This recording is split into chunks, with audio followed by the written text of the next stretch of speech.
what's very clear, if you've read that report, and I read every word of it, what's very clear is that the regulators have embraced Bitcoin, and they've embraced the idea of stable coins moving at the speed of light over crypto rails.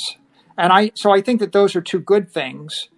I think that it's also interesting that we've got about $130 billion of stable coins right now, and it's going to go one of two ways. Either they shut it down or they provide a compliant path. And their intention is to provide a compliant path. And so I read this as it's a green light for banks to start to handle stable coins.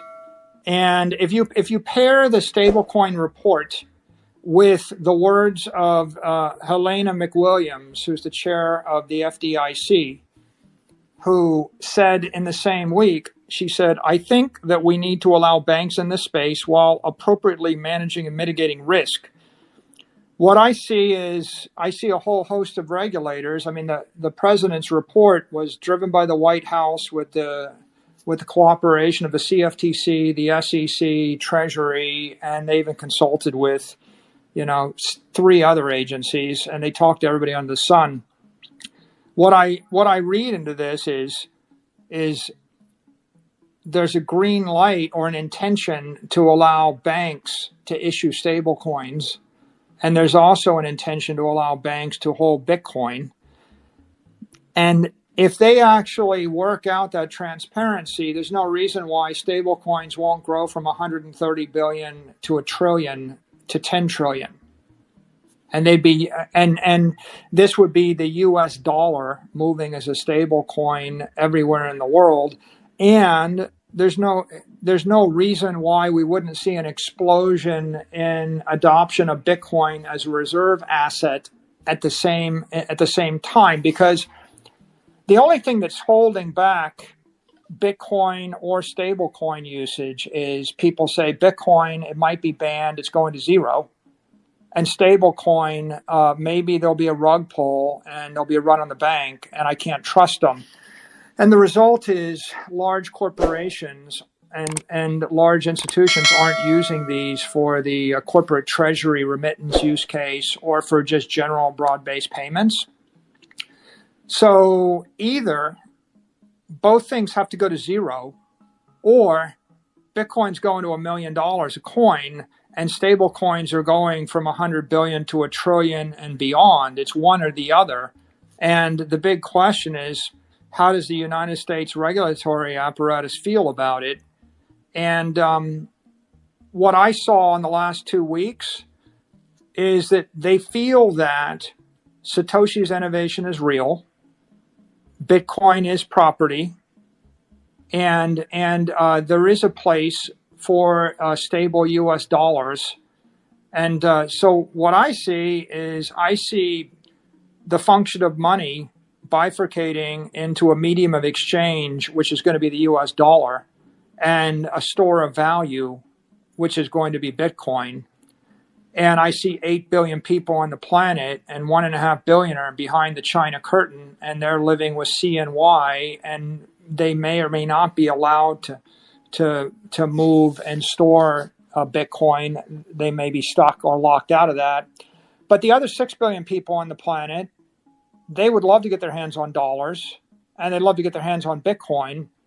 And there's 100 million companies that would trade in dollars, and millions of accounting systems wired for dollars. So although some people think, it's common in the community to think, well, it's Bitcoin versus the dollar. It's not Bitcoin versus the dollar. The war is Bitcoin versus gold, and Bitcoin versus index funds, and Bitcoin versus low quality assets, and Bitcoin versus property that's been monetized and cost twice as much as you want to pay for it. The war is against weak assets, and Bitcoin is going to demonetize $100 trillion of them next. And on the other side, the real war is USD versus CNY. I mean, we have to have a currency. And as long as there's a government of China, and as long as there's a government of the U.S., the US mandates that you pay tax when you transfer property, but you can transfer currency tax-free. The Chinese government does the same thing. So what we have is a situation where, as long as there is a national government, as long as there's an EU or a US dollar or China, there's going to be a currency. But what I see is 66 countries have dollarized. There's 130 currencies, according to Wikipedia, 130 floating currencies. And maybe the world only needs 2 of them, Greg. Maybe, at the end of the day, instead of thinking, Bitcoin is counter the dollar, a different way to view this is the US dollar on a stable coin could serve 6 billion people as the medium of exchange. It'll probably crash the bottom 100 currencies. And you'll see every week currency in the Western sphere of influence will be dollarized on stable coins if they put this through, if we work this out. And all those people, of course, you're going to hold bolivars for a day. You're going to hold pesos for a week. You're going to hold US dollars for a few months. And you're going to have 1, 2, 3, 5% of your money in their checking account that's stable coins. And then you're going to want to move the rest into a Bitcoin as a store of value.